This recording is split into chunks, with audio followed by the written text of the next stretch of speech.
Queridos amigos, una vez más vamos a leer la palabra de Dios. Vamos a hacerlo para continuar nuestro tema en el capítulo 4 de los Hechos de los Apóstoles.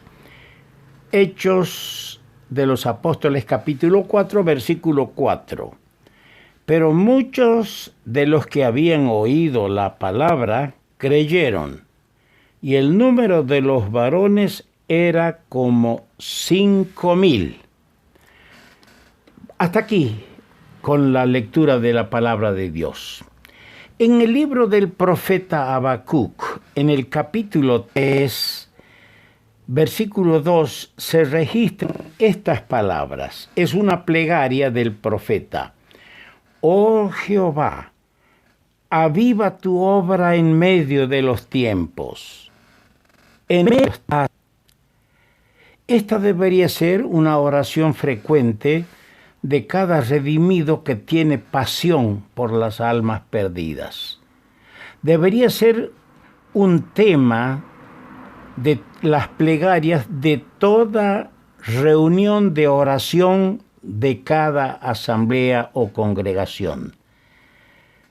Si hay verdadero interés en ganar almas para el reino de Dios, si hay verdadera pasión, sentimiento de amor para aquellos que están yendo a la eterna perdición, los que hemos sido sacados del camino de la perdición, deberíamos, ahora que comprendemos más y mejor nuestra anterior posición de perdidos, ahora nuestra condición de redimidos, deberíamos hacer nuestra esta plegaria. Oh Jehová, aviva tu obra en medio de los tiempos. En medio de los tiempos hazla conocer. El poder del Evangelio. Hemos citado este texto del profeta Habacuc porque precisamente a partir de este capítulo de intensa actividad, con la actuación del maligno en meter presos a los predicadores, hay un desarrollo y crecimiento de la obra del Señor. Porque hemos leído, muchos de los que habían oído la palabra, escuche bien, habían oído la palabra, creyeron, y el número de los varones era como 5,000. Leyendo el capítulo 6 del Evangelio de Juan, hallamos allí también este mismo número, 5,000 varones, y los encontramos recostados sobre la hierba, al mandato del Señor, y con la humilde provisión de un muchacho que había llevado para su comida 5 panes de cebada y 2 pececillos. El Señor bendijo a la multitud, comieron la multitud, fueron saciados y sobró. Lo que el Señor hizo con el pan material a tan vasta multitud en los días de su ministerio terrenal, lo hace aquí, en Hechos 4, con el pan espiritual de la palabra, alimentando la multitud y saciándola para siempre, porque lo que comieron en Hechos 4 no fue pececillos ni pan literal, fue la palabra de Dios. Leemos en Juan el capítulo 6, el versículo 51, yo soy el pan vivo que descendió del cielo. Si alguno comiere de este pan, se apropiare de Cristo, vivirá para siempre. Y el pan que yo daré es mi carne, la cual yo daré por la vida del mundo. El Señor anticipa aquí su sacrificio en el madero. Entregó su cuerpo a la muerte. Entregó su cuerpo a la muerte para darnos vida. Él es el pan que descendió del cielo.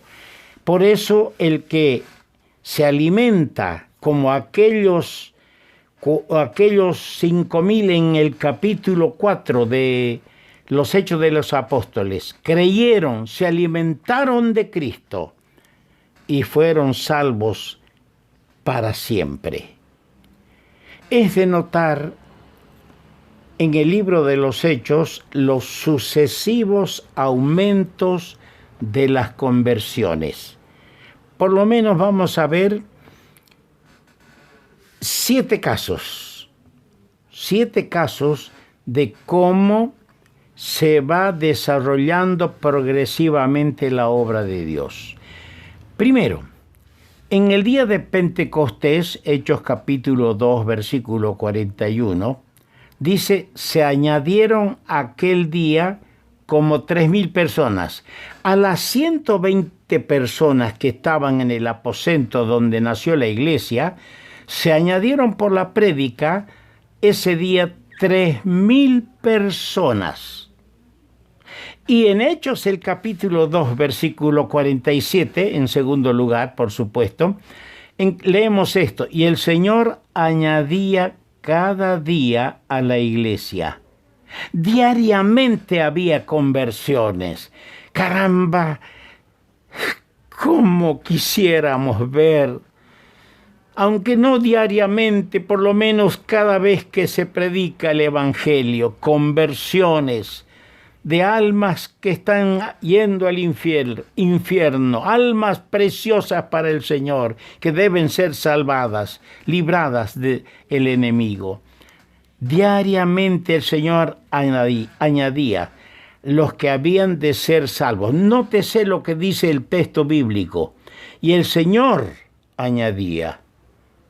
Era el Señor el que añadía, no los hombres. Hoy los hombres creen que porque predican ellos han añadido 1, 2 o 10 o 40 o 100.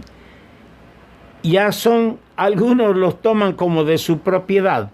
Ya los anotan en la membresía y en más de un caso empiezan también a sacarle su plata a los presuntos convertidos.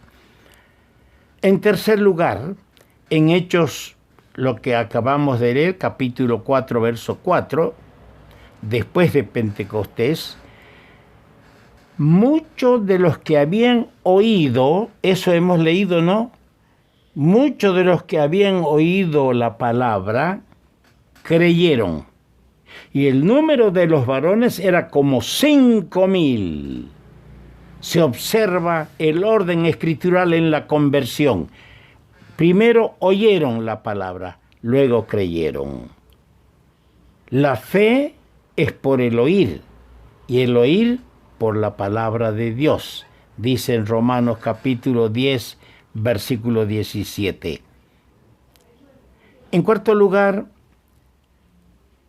había un rápido crecimiento de la iglesia. En el capítulo 5 de este libro de los Hechos, que hemos dicho es más bien los hechos del Espíritu Santo, en el capítulo 5, versículo 14 dice, y los que creían en el Señor aumentaban más, gran número así de hombres como mujeres. Aumentaban más.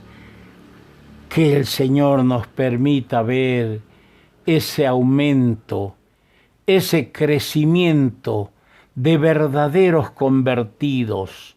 Que el Señor libre a las almas de hacerse profesantes, de hacer confesiones solo de la boca y nada del corazón. Tiene que haber un conocimiento de su estado pecaminoso, de que ha pecado contra Dios. Tiene que haber un conocimiento por la palabra, por la prédica, de que Cristo, el Hijo de Dios, dio su vida para salvar. Y cuando esto llega a ocupar el lugar, sacude la conciencia, entonces viene la fe, viene el creer en el Señor. Aumentaban. En quinto lugar, leemos en Hechos capítulo 6, versículo 7, y crecía la palabra del Señor, también muchos sacerdotes obedecían a la fe. Aparte de crecer con gente que se convierte, ahora los sacerdotes del orden levítico, de los que se oponían al Señor, ahora empezaron a convertirse. En sexto lugar, uno lee el capítulo 11, versos 20-21 de los Hechos. Hay aumento de creyentes en Antioquía. Dice, anunciando el evangelio del Señor Jesús, y gran número creyó y se convirtió al Señor. ¡Qué bendición! Sigue el desarrollo de la obra. La obra no la para el enemigo, porque el que es dueño de esa obra vive, ha resucitado de entre los muertos. Y en séptimo lugar, por medio de la predicación de Pablo, podemos comprobar en Hechos 14, versículo 1, en Hechos capítulo 16, verso 15, la familia del carcelero de Filipos. Podemos comprobar en el capítulo 17, versículo 4, versículo 12, versículo 34, las conversiones en el capítulo 18. Ahí vemos en lo que acabo de explicar 7 aspectos del crecimiento de la iglesia. Ese es crecimiento de la iglesia. Almas realmente convertidas, sin hacer mucha promoción ni propaganda al evangelio, sin hacer cosas especiales para atraer a las personas. Si usted registra las prédicas de los apóstoles, era un evangelio genuino. El Señor nos permita ver un crecimiento en nuestra asamblea, un crecimiento armonioso de almas que oyen, creen, obedecen, se sujetan a la palabra y van desarrollando su vida espiritual. Vamos a continuar. Es un hermoso tema, el poder del evangelio.